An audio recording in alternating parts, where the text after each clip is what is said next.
Hello and welcome to the BYU Library Family History webinar. We're glad you could join us today. I'm Olivia Tuller and I'll be your host for this webinar. If you have technical difficulties during the webinar, please use the chat box and I can address your concerns. You are welcome to use the chat box during the webinar for comments, insights, and questions. However, all questions will be addressed at the end of the presentation. Our next webinar is on September 12th with James Tanner. He will be giving a presentation on the world of genealogy and digital books. If you would like to access a previous webinar, please visit our webinar index on our website or search on our YouTube channel. All of our webinars are recorded and uploaded by the following Monday for your convenience. We also post links to recordings and other updates on our Facebook and Twitter accounts. For today's webinar, we are pleased to hear from Michael Strauss on the Great War, World War I research. Before we begin, here's a little bit about Michael. Michael L. Strauss is an accredited genealogist and a national genealogical lecturer. He is a published author, a native of Pennsylvania, and a resident of Utah. Michael holds a bachelor's degree in history and is a United States Coast Guard veteran. His unique qualifications include being a court-qualified expert witness in New York, New Jersey, Pennsylvania, and Virginia in estate and kinship investigation. His military research work appeared in 2 episodes of Ancestry-sponsored Routes Less Traveled in 2021, and 1 episode of the Ancestry-sponsored Australian television show Every Family Had a Secret in 2023. Michael was the film historian and genealogist in the documentary Finding Vivian Maier, which was nominated for an Oscar in 2015. And we'll now turn the time over to Michael if he's ready. Thank you, Olivia. I appreciate the kind introduction. Let me just share my screen real quick and we can get started. Just confirm that you can see it okay, Olivia? Yeah, that looks great. Good deal. All right. Well, good afternoon and welcome to today's webinar on World War I. I do appreciate the kind invitation that BYU gave to me for coming to come speak with all of you about the First World War. I am a trained military historian, and I've been doing this line of work for a really long time and spent many years being self-employed. So this is something that I do quite a bit of research on already and really do love doing military research. I always start my lectures out with something visual. I think it's important that we have an understanding of what our topic is a little bit more intently as we look a little bit deeper into our topic. And this image, you'll get to see the after image as well. This is a before image. This is from the collection of the Library of Congress. This is a scene showing a group of young men at 153 3rd Avenue in Manhattan. So this is Midtown Manhattan. And they are about to register for the draft, which was part of the Selective Service Act of 1917. You can see the date at the very top, waiting to register for the draft, June 5, 1917, which was the first registration. A little later on, we'll talk more about the draft and some of the particulars and those records, and I will show you the after photograph as well, as the same group of men are coming out of the registration office after they've registered for the draft. I do think it's important, however, that we have some discussion on some historical background. History is one of those subject matters that's not just purely intended for genealogists. As an historian, I look at history from a historiography point of view, meaning simply that I look at records not only of primary records, but of secondary sources to learn what others have written about this same subject. And with that in mind, I think it's really important that we have some background information regarding the war, our involvement in the war, and how we became involved in the war eventually in 1917. In your syllabus, your handout, you have a brief timeline, which will, I think, help with an understanding of our entry into the war and, of course, the end of the war. So let's just go over a few of those points in question. So in June of 1914, Europe would become embroiled in a global war. This, of course, would start with the assassination of Archduke Franz Ferdinand. He and his wife are assassinated by Serbian nationals This is a picture of Ferdinand just before he died. And shortly after his death and his wife's death, Austria-Hungary starts to seek German support in a war with Serbia. Later on that same month, Austria-Hungary declares war on Serbia. Russia begins to mobilize. By August, Austria-Hungary's ally, Germany, declares war on Russia. Shortly after that, Germany and Austria sign an alliance. They are now known as the Central Powers. And within a few days after that, Western Europe is now embroiled in the war as the United Kingdom declares war on Germany, followed the following day with Canada declaring war on Germany. So it's much closer to home here in the United States. At this same time, however, on August 4th, the United States has formally declared neutrality. This is really kind of one of the biggest myths, I think, of World War I, because the United States was neutral until April 6, 1917, when we officially declared war. And this was probably because of President Woodrow Wilson's neutrality speech, where he wrote and publicly addressed the nation by saying we must be impartial in thought as well as action. Obviously, this is words from his neutrality speech. Later on, he would go on to say the effects of the war upon the United States will depend on what American citizens say and do. However, what should be understood is neutrality does not mean uninvolvement. And we were involved. Even though we were not at war with the Central Powers, we were still involved because we transported supplies to those warring countries and those warring factions and supported Canada, France, Belgium, England in their war against the Central Powers. In that light, on May 7th, 1915, a new weapon, the U-20, which is an undersea boat, U-20 sinks the HMS Lusitania. However, on board are 128 US citizens who perish. This event alone does not put us into the war, but certainly moves us closer to the war. Finally, the last straws that would occur here in the United States that would formally delve us into the war came about in 1917 with the Zimmerman telegram. You can see a picture of the telegram here on the right, Lusitania on the left. This was a proposed alliance between Germany and Mexico. You have to remember also that here in this hemisphere, we had just gotten off a punitive expedition in 1916 with Mexico. This was that ugly little incident that we had against Pancho Villa, who raided our United States, crossing over the border into Columbus, New Mexico, where U.S. lives were then lost. Obviously, this alliance was not going to work for our country, and in turn, this moved us even closer to the outbreak of war. On April 6th, 1917, Woodrow Wilson, through the efforts and the vote of Congress, officially declares war on Germany. We declare war on their ally in December of the same year. The United States is not in this war very long, as the war ends on the 11th hour of the 11th day of the 11th month of 1918 with the signing of the Treaty of Paris. So that's a broad brushstroke look at the conflict known as World War I and our involvement in that war. Now, looking at it from an historical perspective, so records of the war, and to find someone who may have served during this war, you need a foundation of records to start your research.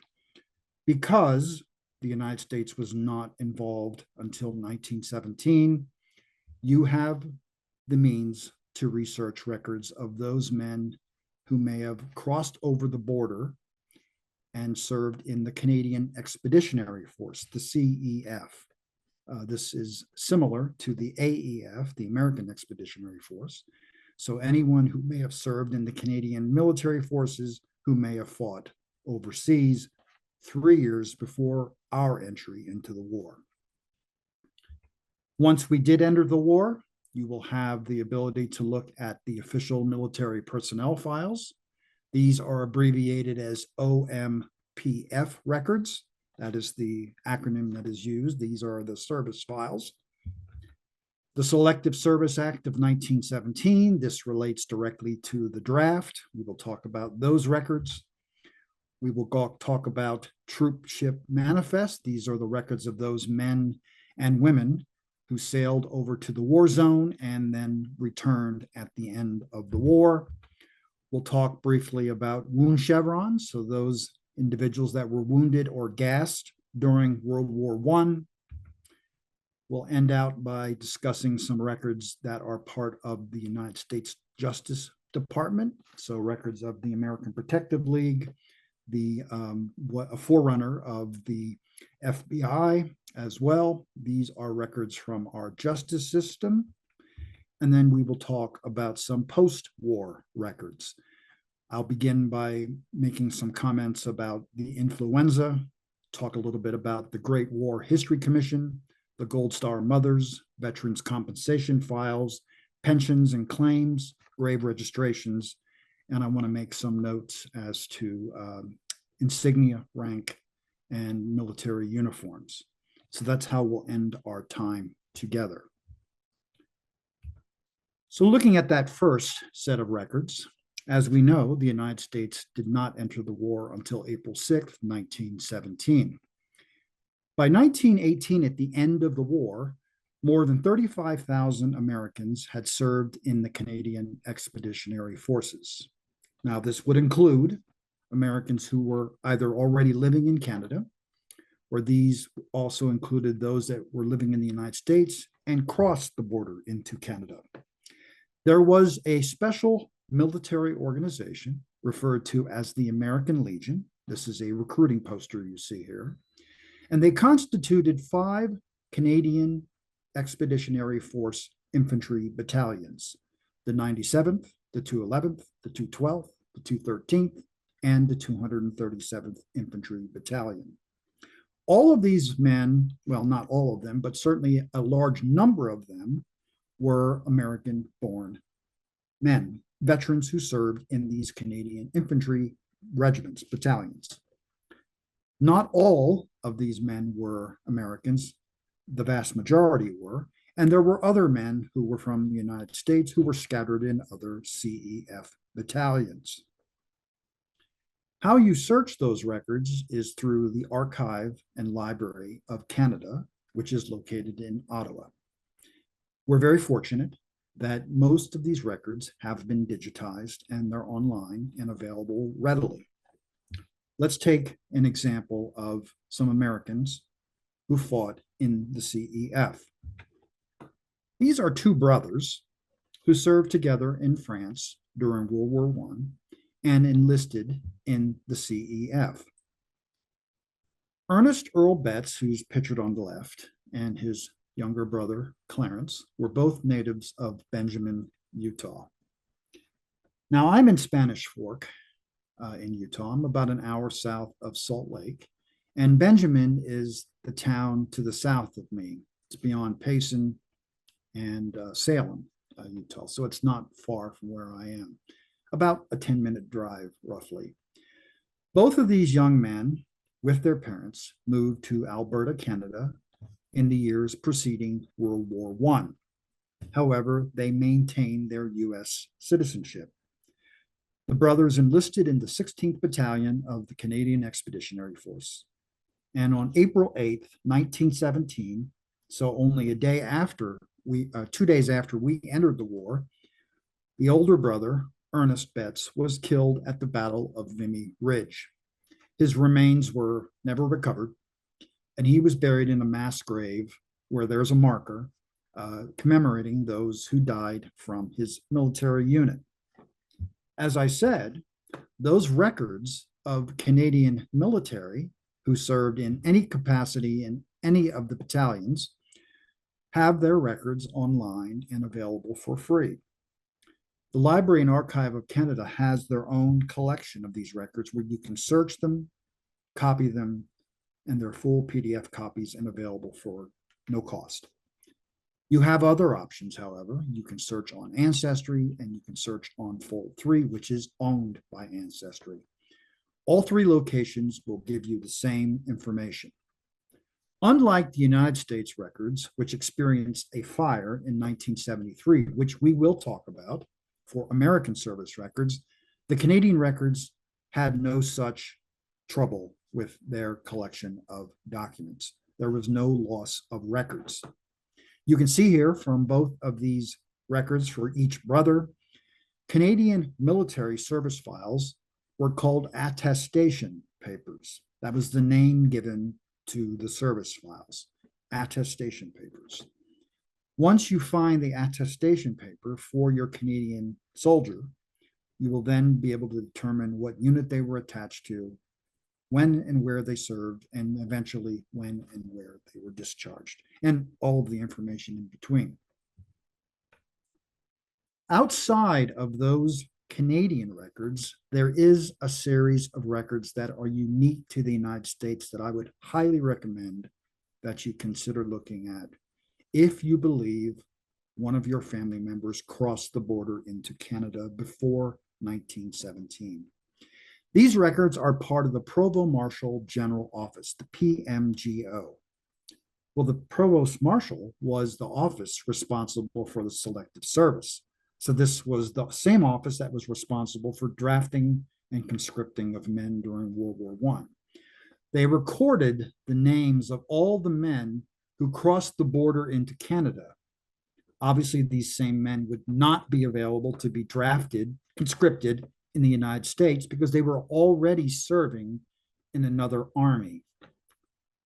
And these are records that are part of the United States National Archives found in Record Group 163. I've given you a link in your syllabus to be able to drill down to these collection of records. Not only does it cover Canadians, it covers those who served from England and those who served from New Zealand as well. So it covers multiple countries, all part of our Provost Marshal system.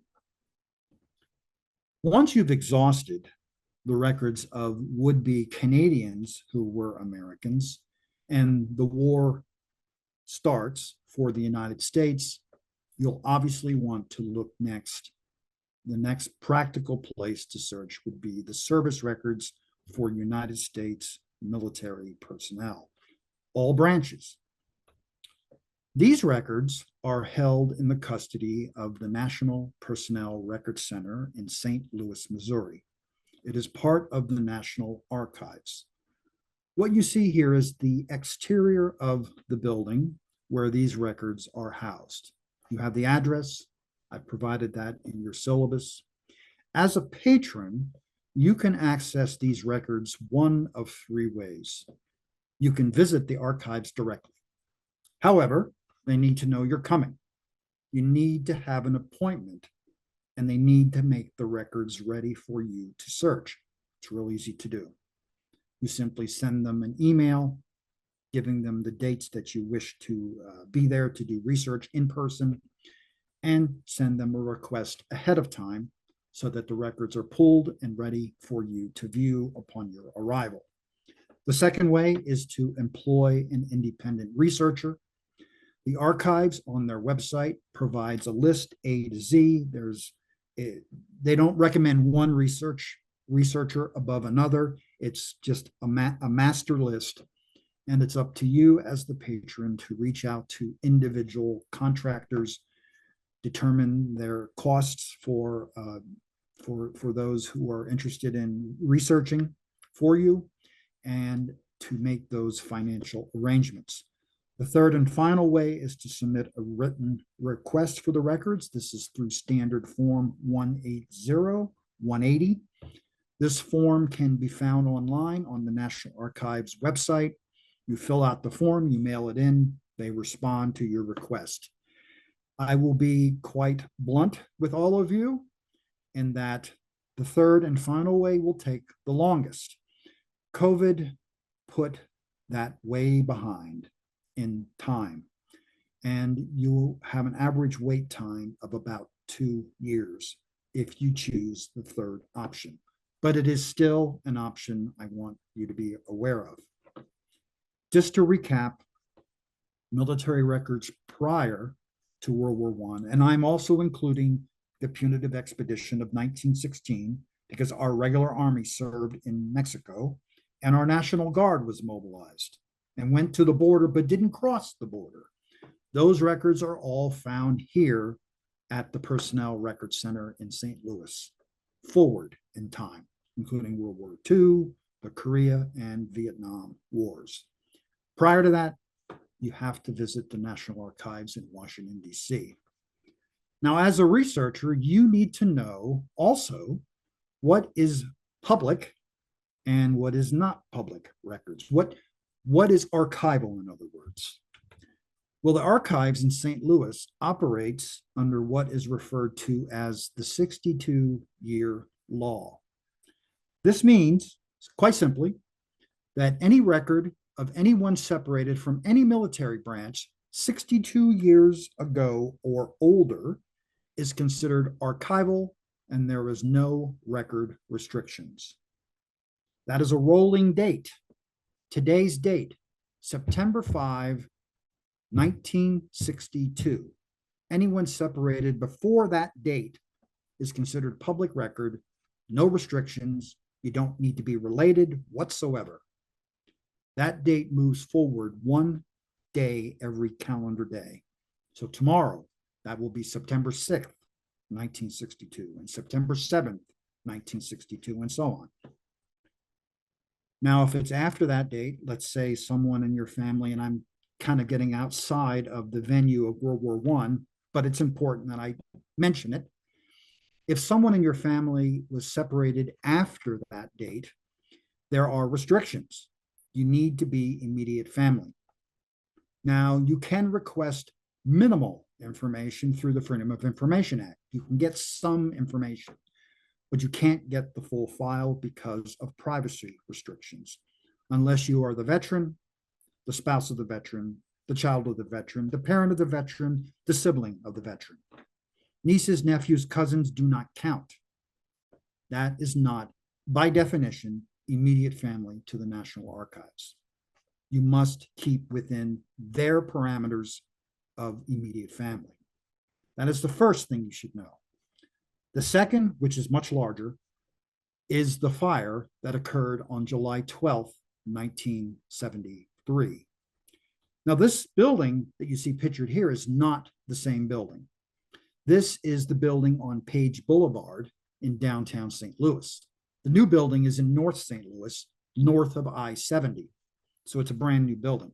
This was the original building that was located near downtown. After that fire, which took several days to bring under control, and they never did figure out what caused it. Well, what they did find out and did determine very quickly was that between 16 and 18 million of these official military personnel files were either destroyed or damaged by the fire. Now, this covered Army personnel who were discharged between November 1st of 1912 and January 1st of 1960. 80% of those records were lost or destroyed in some fashion. Now, that's pretty considerable when you think about that, because that takes in all of World War I, all of World War II, and the Korean War. Air Force personnel from 1947, and again, we're getting outside of our time period just ever so briefly, but you need to know Air Force personnel between 1947 and 1964 were 75% of losses were done with those records. But they only started alphabetically after the name of James E. Hubbard. So they had a specific place where the records began with their destruction. Now, the date 1947 is not by happenstance. That is the date that the Air Force was carved out of the United States Army. So Army and Air Force personnel records were affected by the fire. Navy, Marine, and Coast Guard records were not affected by the fire as they were in another part of the building. Now, there are ways to reconstruct those lost records. you can learn how to reconstruct those records. Well, first, let's look at a record that did survive. This is John Norman Clegg, C-L-E-G-G. You see the spelling of his name there. This is a postcard that was mailed to his family from France. He was from Martins Ferry, Ohio, and he served in the 330th Infantry and was then transferred to the 131st U.S. Infantry. He served in the Meuse Argonne offensive, and he was wounded and gassed during the war. Now, if you look at the top of the postcard, I know it's quite faint, but it says at the very top of it, ready to go over the top. And it lists there quite simply, to the record to the left, his enlistment record, which again did survive the fire of 1973. This is the back of the record of that same record that notes his discharge from the United States Army, noting information about his military service. Now, he was one of those sets of records that did survive the fire of 1973. Take, for an example, this U.S. Marine.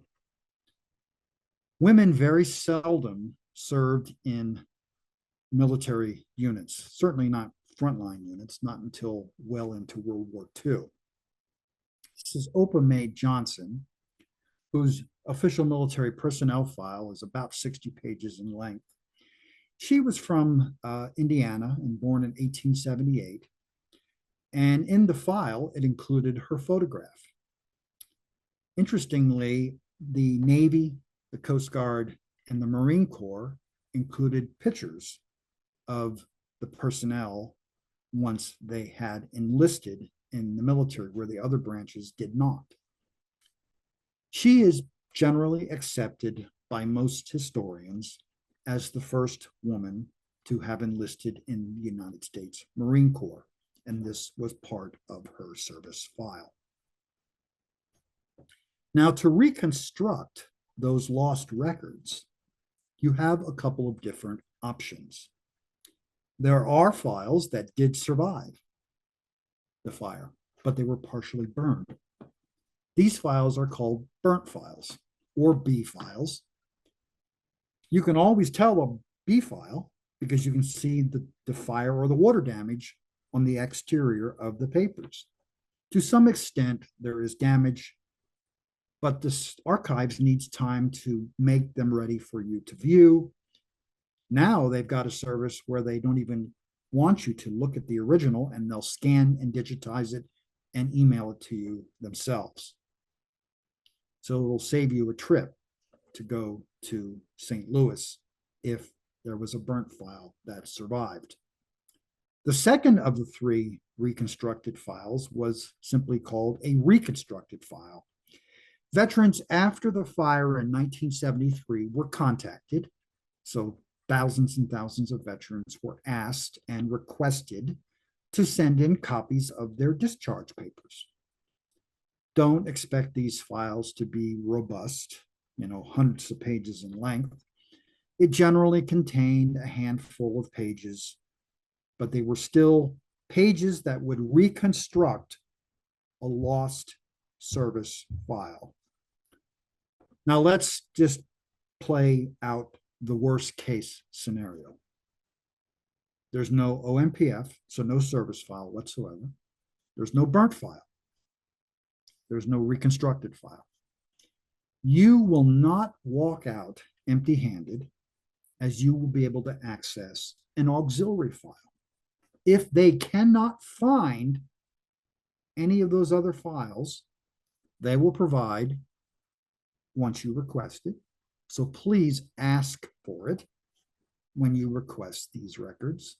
Ask for the auxiliary file. This is the final payroll record of a soldier, sailor, Marine in their last period of military service. It was when they finally got out of service. Their name, their rank, their service number, their last duty station, their last military unit, how much they were paid, if they were overseas, when that occurred.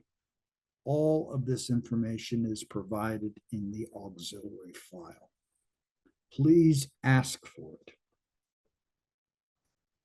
Once you've exhausted the service files and the reconstructed pieces, if they're applicable to you, and your ancestor did not serve in the military, they're highly likely to appear on selective service records.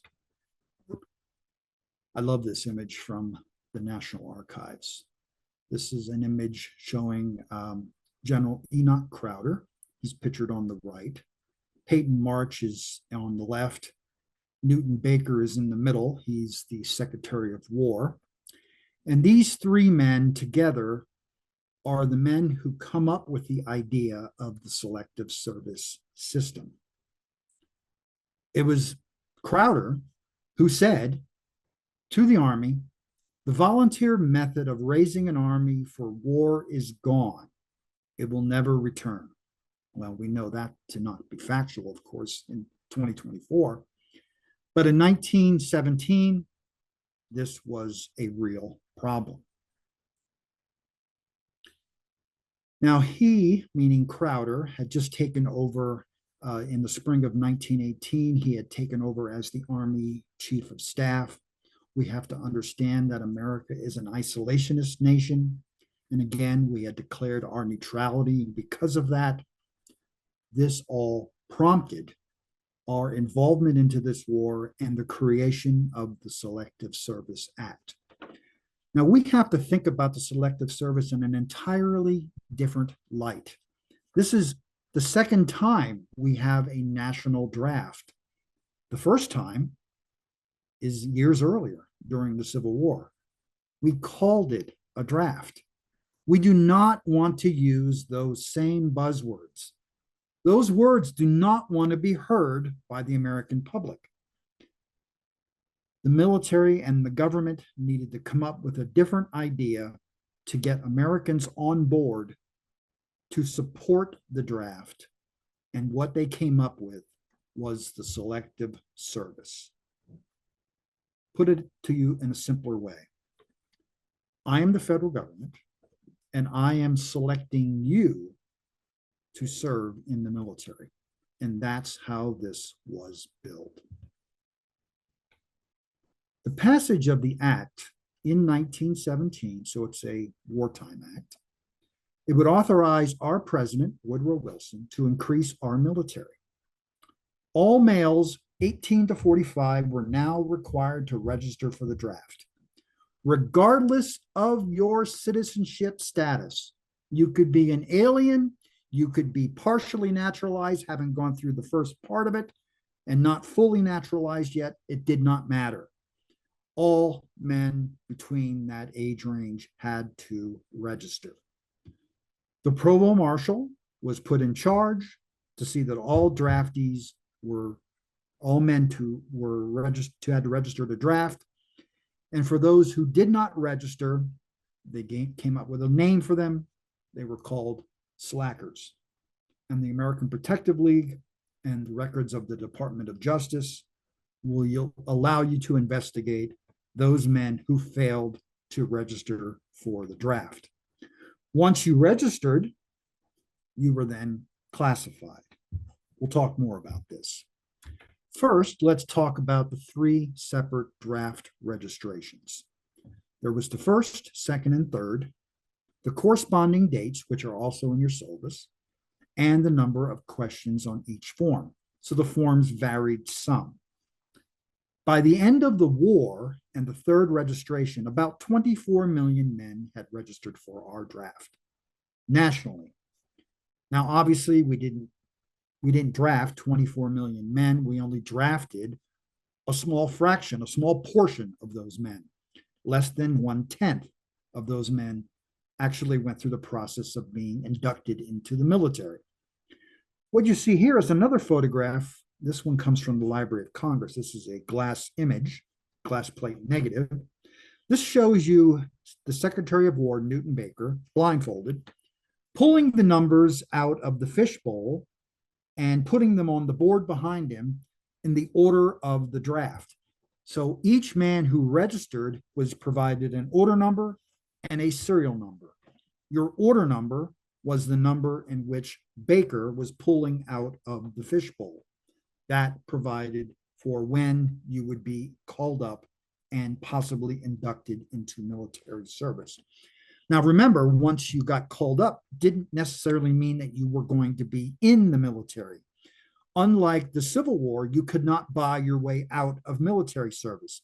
This was left up to the local draft board, where you could apply for an exemption based on hardship, health, any number of reasons. It's very different than what it was like during the Civil War. The first number that Baker pulled out of that bowl was number 258. That's the first number. Then he pulled 10,500 more over a period of a couple of days. You can imagine how long that took. At the same time that that number was pulled, to get the country behind this idea, a play on Broadway came out at the same time. It was simply titled Draft 258. Mabel Taliaferro, who was a Hollywoodite, she starred in the play on Broadway. And again, it was to get the nation in support of the draft. Here's an example of one of those men who was drafted, or at least his number was called up in that first batch of numbers for 258. You can see here at the top of the registration card, William Whitlock Bradley. I know it's kind of, the number isn't very clear on there. It's a little bit faded, but it is 258. And shortly after his number was called, I don't know what mental health problems he had, but Bradley went out and shot himself, killed himself. I've been doing genealogy research on my own family since the 1970s, started when I was 12. And I've looked at thousands of obituaries in those almost 50 years. And I have never seen an obituary quite like this. Normally, an obituary has the name of the individual at the very top. Well, this one simply was titled Death of Number 258, and then the normal obituary. I thought that was kind of unique in a different light, looking at someone during a wartime period that died during the course of World War I. Now, we don't have time to go through all of the 3 registrations. However, I wanted to share at least one of them with you. Certainly you recognize this name, George Herman Ruth, Babe Ruth, the ball player. You can see here on his card, it provided his name, his birthplace, his residence, and details about his registration for the draft.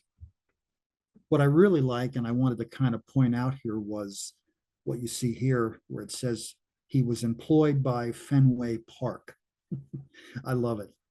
How interesting that is, that you get to see a little bit about his baseball occupation as early as 1917 when he filled out this draft card. At the very back of the card, there are going to be a series of numbers followed by a letter. This will help you determine which one of the 3 registrations your ancestor filled out. So the 20 is the state. The 4, so -4, is the district board number. The 8 is the local board number, and the A is the first registration. B is the second, C is the third. So this is someone who filled out the first registration on June 5, 1917. As I said, afterwards, you then were classified for the draft. You had the right to apply for exemption, and you could be exempt for any number of reasons. There were 5 different classes of exemptions related to those who were exempt for hardship reasons, to those that were exempt for religious reasons, so conscientious objectors, someone who had health problems for F, unable to serve, and someone who was 3A, which was someone whose occupation was vital to the war effort. My great-grandfather worked for Bethlehem Steel, and because of that, his occupation was vital to the war effort. In turn, those records also survive. Those classification listings are available at the library at St. Louis for the National Archives. Here's an example of what a classification would have looked like for someone who was then registered and then afterwards was classified. So this is a record for a man named Rudolph Just from Milwaukee. You can see on the card on the left, that was literally a postcard. That was a postcard. It's here. This is that same postcard that you see pictured on the screen, front and back. And if you look at the back of the card where I've highlighted in red, it says that he is qualified for military service. He is listed as 1A, which means he's fit for duty. He's not exempting himself from the draft for any reason, and he wound up going and serving in the war and was eventually sent over to France. The card on the right is the card that he would have walked out with from the draft board when he registered for the draft. So let's go back to that beginning picture that we looked at in the opening slide. This is the before picture. Let's look at the after picture. This is that same group of men coming out of the draft board in New York at that draft board location. And what are they holding in their hand? They're holding proof that they had registered for the draft. This is the proof. That card had to be carried on your person like a driver's license, like an identification card, like any other record, government record for yourself, and it could be demanded by any member of the United States Department of Justice or the American Protective League. And if you could not procure that card, you were thrown in jail. You could be arrested and thrown in jail without trial. The writ of habeas corpus was suspended during this time because you had no legal right during wartime. You had to have the card. Now, looking at other records outside of these two massive collections, let's assume that your ancestor served in the war, was sent over to the war zone over in France and Belgium. Well, if they did, they would be listed on a troop ship manifest. These were the men and supplies that were sent over to France. These were the same ships that transported men back to the United States at the end of the war, including those who had died during the war that were repatriated back to the United States to be buried in the United States and not in a national cemetery in Europe. Even transporting those men and recording those men on the troop ship manifest. This also included personnel who were civilians, who were government contractors, and Red Cross personnel. These databases for the ships over and back are available on Ancestry and on Fold 3. They include the name, the rank, the military service number, and the emergency contact information. Here is one such example. You'll note here, this is the example of a man named Gene Turby, who served as a private first class in the United States 1st U.S. Engineers. And you can see details about his next of kin, which was his mother, who was living in the French West Indies. And if you look off to the uniform of the man pictured here on the right, which is Turby, you can see, looking at the lower part of his uniform, which I have circled for you, that those chevrons were referred to as overseas chevrons. They were on the lower left hand or right hand sleeve of the soldier. Every chevron indicated 6 months of overseas service. Turby has 4 chevrons, which indicated that he was overseas 2 years but less than 2.5 years. He was in the engineers and was in the Army before our entry into World War I and stayed in military service until 1920. On the other side of the sleeve, you may find another chevron, almost identical, same color. These were referred to as wound chevrons, and they were V-shaped on that lower sleeve. These records are found in record group 391. They're part of the National Archives in College Park, Maryland, keeping in mind that these are not indexed, they're not online, they're not digitized. You need to look directly into that record group of 391 at the National Archives. You must know the military unit because the records are scattered and intertwined with each and every military unit. This will tell you if someone was gassed or wounded during World War I from your ancestors' military unit. What do these records look like? These records look like this.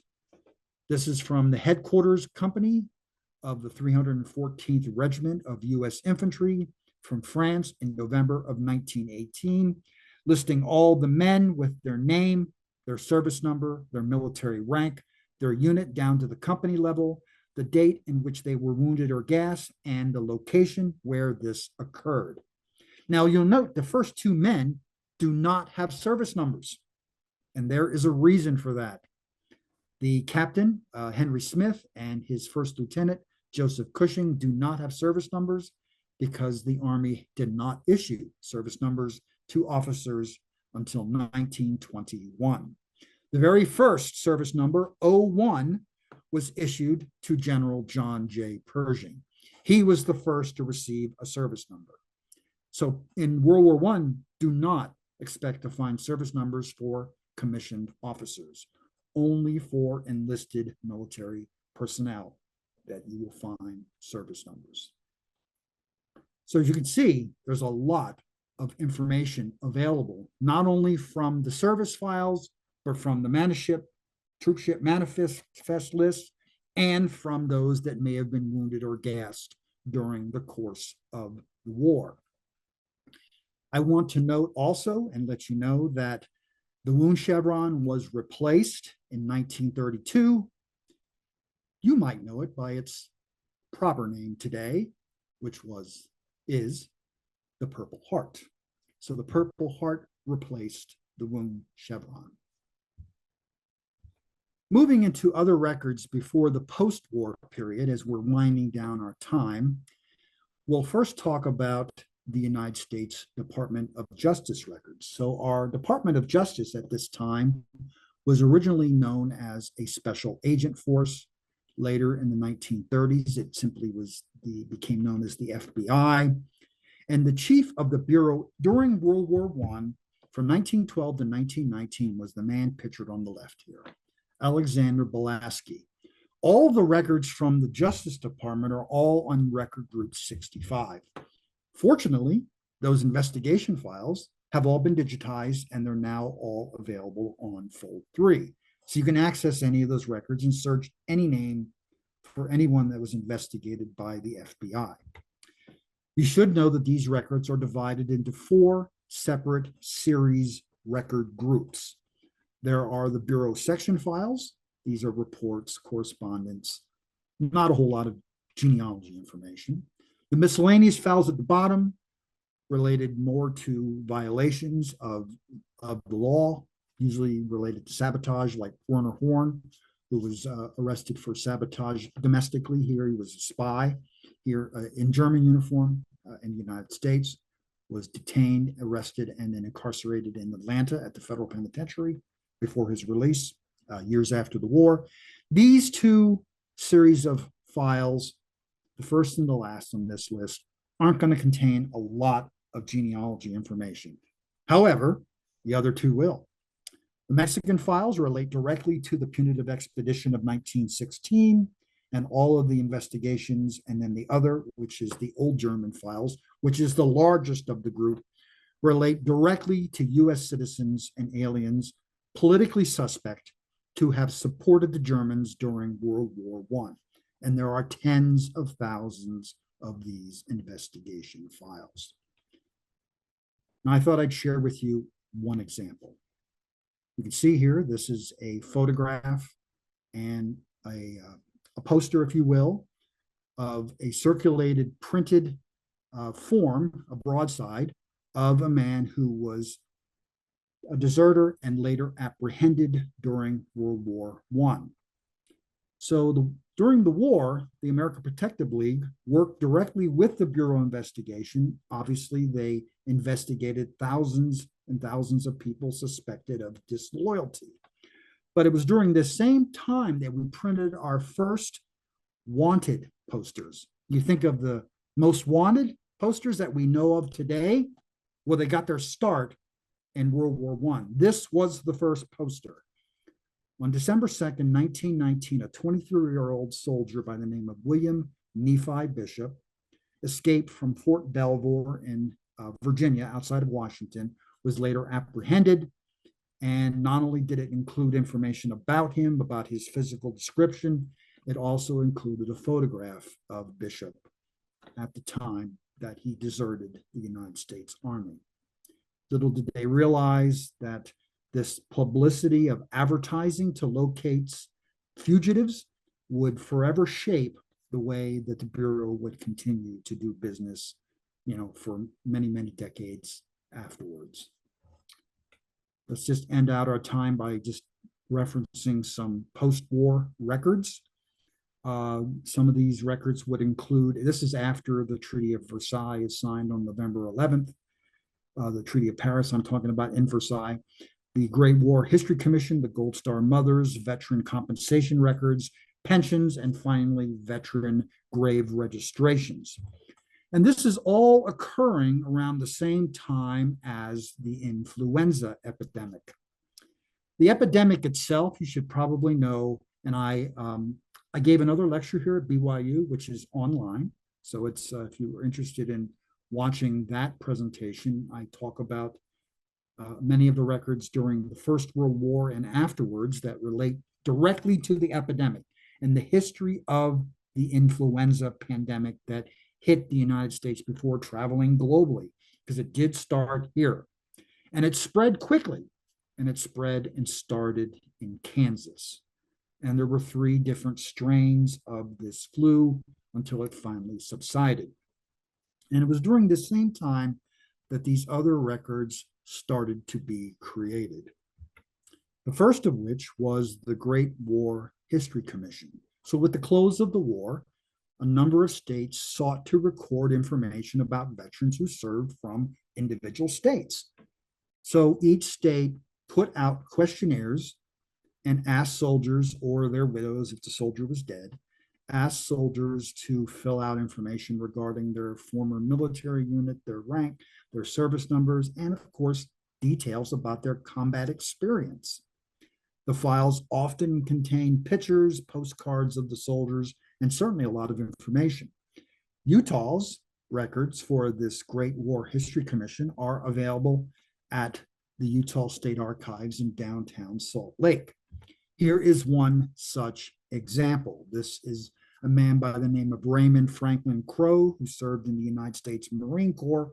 He was killed during the war, and his family filled out the questionnaire after his death and provided a photograph of Crowe in uniform. The second of these records that I wanted to discuss is related to the Gold Star Mother's Pilgrimage. This would have occurred between 1930 and 1933. So the Gold Star idea was that the veteran, or I should say the veteran would be remembered, but they would be remembered through their widow or through the mother of the veteran.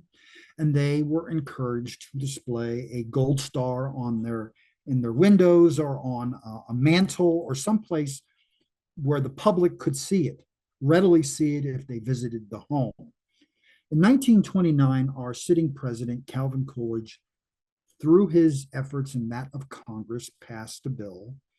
And between 1917 and 1921, if you served during the war and you were killed during the war, those survivors, those mothers and widows of the veteran were then eligible to go on a pilgrimage to Europe to visit the grave site of their fallen loved one. By the end of the program, there were roughly, and the numbers are exact here on the form, on the slide, as you can see here. By the time the program ended in 1933, 6,693 women of the eligible 17,000 plus women had actually physically made the pilgrimage. That's like less than, like a hair over 1/3. Not all the women went, and there was a reason for that, because a lot of them couldn't. It must have been very emotional, that they just had a really difficult time in wanting to go to Europe and make this long trip. It was typically over a couple of weeks. And I can only imagine what it was like to visit the gravesite. And many of them simply chose not to do that. So as you can tell, there are records available that cover these sets of women that made that pilgrimage and those who didn't go. The applications are all still there in the archives and readily available. To know if someone applied, you need to go to the published list of the mothers and widows of American soldiers, sailors, and Marines that were entitled to make the pilgrimage. The original files are at Archives 2. They're part of Record Group 92 in the Veterans Grave Services Division.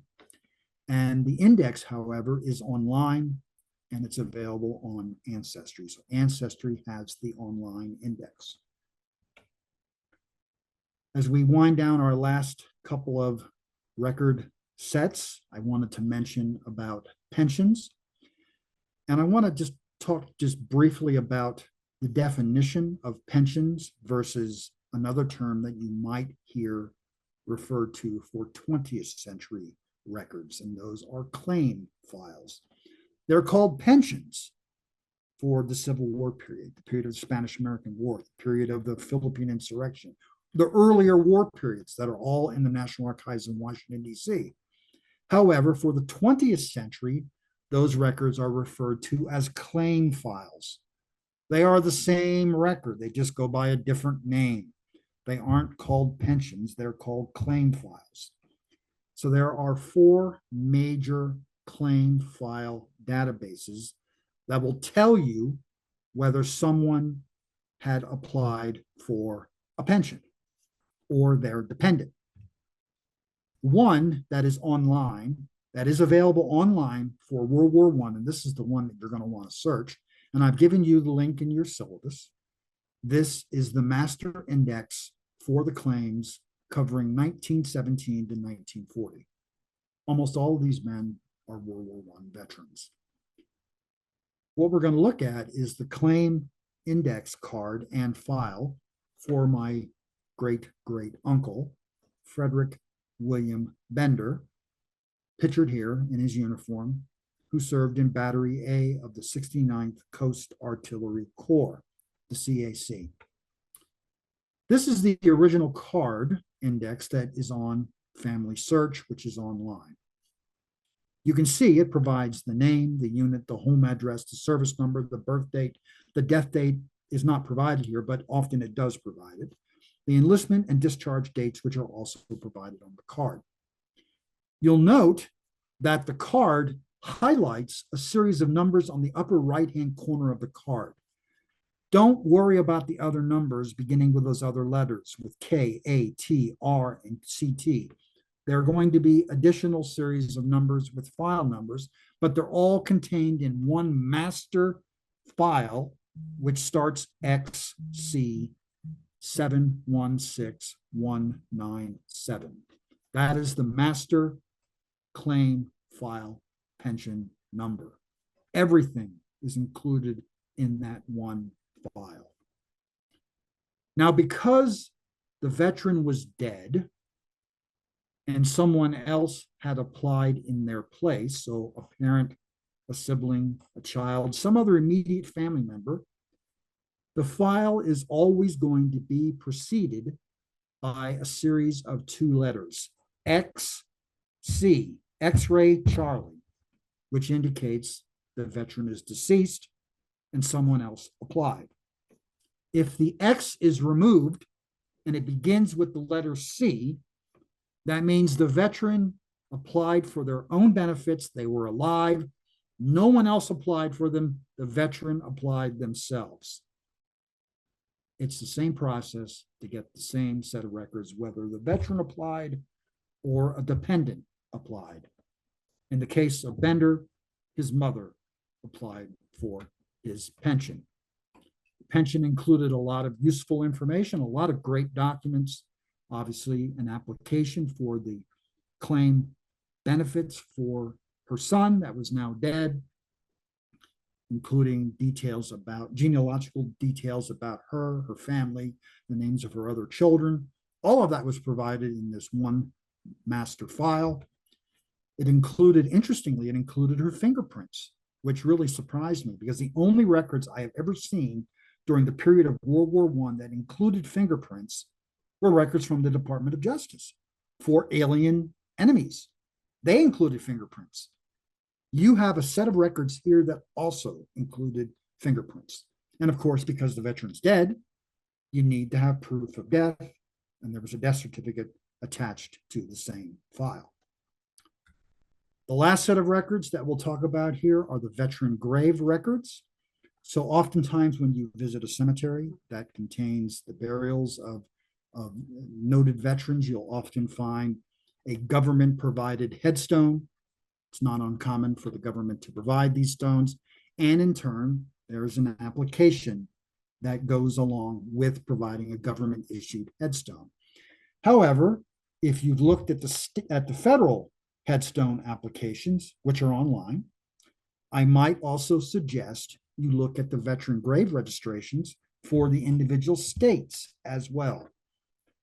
Once you've exhausted the federal records, then consider searching at the state level, because the record might not be found at the federal level and only found at the state level, as you can see from this example of another one of my relatives, George Albert Evans, pictured here in uniform, who had a veteran grave registration application for a headstone, but it was only provided by the state of Pennsylvania. And I just wanted to make just the last mention in this last slide before we end out. I wanted to talk a little bit about uniforms and how much you can learn beyond the records that we've talked about in the last hour, way beyond that. Just by looking at an image of one of your family members in uniform, you can learn so much about their military service. So this is one of my uncles. I remember him. He was, well, I was 10 years old when he died. So he died in 1975. So I was 10 years old. I didn't know him well, obviously. I was just 10. But I remember enough about him and didn't really talk to him. And I only started doing genealogy when I was 12. So I really never had an opportunity to ask him questions about World War I. And I wish he would have lived a little longer so that I could have asked him those questions.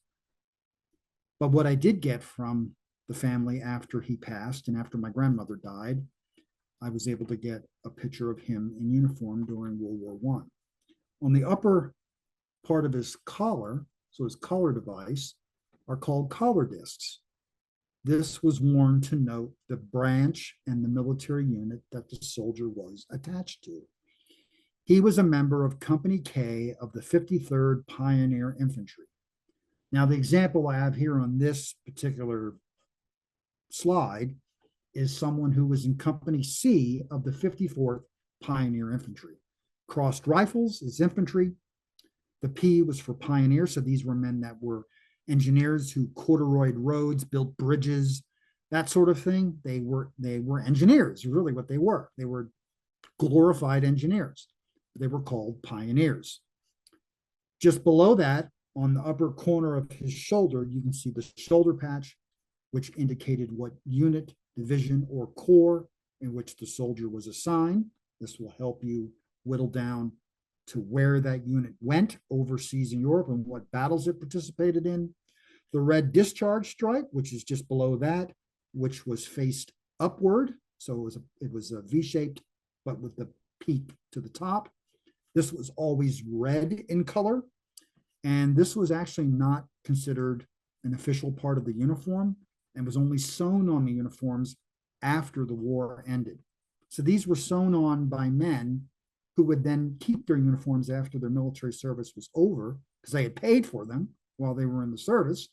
And they would be sewn on for like parades and other events that would be local within the communities in which they lived. And below that were the war service chevrons, which indicated the overseas service or domestic service. And they were awarded in three different colors: silver, light blue, and gold. Gold meant overseas. And if you look here, you can see Zerby Howard had one overseas chevron in gold, which indicated he was 6 months overseas, but less than 1 year. Each stood for 6 months. Let's end as we began with an image. This is Private Fred Hammond of Battery F of the 127th Field Artillery. He poses here in what is a really unique double exposure photograph showing him in a frontline pose wearing his gas mask, which was an assigned piece of equipment. He appears relaxed in the image. The photograph was taken after he returned home in January of 1919, but interestingly still displays those items, those accoutrements, which were worn during World War I. So with that, I'd like to end out my time with our discussion on World War I. I do thank you for being here with me, and I welcome any comments and any questions. I can stop sharing my screen, and we can go from there. Olivia? All right, thank you so much, Michael. We do have quite a few questions. I'm not sure we'll be able to get to them according to time, but one question we have in the Q&A, Christine says, my career Army grandfathers would have been lost in the fire. However, I have a set. Would the NPRC have a copy? He died before the fire. Hold on, let me look this up here. I can see the question. Mm-hmm. Yeah, my career Army grandfather would have been, is that lost in the fire? Is that what it's supposed to be? I think so, yeah. I would Okay. assume so. Said. I don't know if the National Personnel Record Center is going to have a copy, even though you already have. If this person already has a copy already, the copy had to have come from somewhere, and it likely came from the Personnel Record Center. I mean, I can't think of any other place it would have come from. Oh, I think she made a typo. She just said, would they like to have a set? Oh, would they like to have a set? Okay, sorry, I misunderstood the question. Yeah, I don't know if the National Archives there accepts copies of records. You're going to have to reach out to their staff and ask that question. Okay, do you see the questions from Linda? I do, yeah. I can read one. Yeah, go right ahead. Okay. Where can I find a complete list of the 10,500 numbers in order that were pulled for the first draft? You can find them in your newspaper. All right, our next question from Linda says, is RG391 wounded or gas for service members digitized on an ARA or on any database? No, unfortunately, they are not. You have to know the unit, and then that's how you'll request them at College Park, Maryland, at Archives 2. You got to get to the finding aid for that record group and then request it that way. Unfortunately, it's on site. Okay, and then next question, they ask, the classification list you showed, where can we find a copy of it to explain each classification codes for each draft? Those are going to be found in record group 147 and 163, respectively, for World War I. And then I also include the one for World War II. So you have to look at each record group that covers each of the Selective Service Acts. 147 and 163. Go to the finding aid for those two record groups. That will provide you the questions for the classification. All right, and then a last question from the Q&A. It says, where can we find or order the XC files? The XC files, those are again the files that you would request from the National Personnel Record Center in St. Louis, because remember, they directly relate to the pension claim file for the soldier after their military service. Request those through the Personnel Record Center, through the National Archives there. Okay, I think we do have some questions in the chat, but I think we may have to end just because of time, but I can maybe send you those later if you're open to that. Sure. I did mention, I want to mention real quick, Olivia, if anyone who didn't get a question answered, on the top of my syllabus handout is my email. You can simply just email me. Yeah, that's a great idea. Thank you. And I'm happy to answer it. Sometimes it takes me a little time as I'm busy, but I'm happy to provide any answers I can, or at least point you in the right direction. Okay, perfect. Thank you so much. We can go ahead and close if we're ready. Thank you again. All right, thank you so much everyone for joining us today. We hope you will join us for our next webinar, which is on September 12th with James Tanner. He will be giving a presentation on the world of genealogy and digital books. A recording of this webinar will be made available next week. You can view that on our YouTube channel or on our website. If you have any comments or questions, you can always email us at fh_webinars@byu.edu or follow us on Facebook and Twitter. Thank you and have a wonderful week.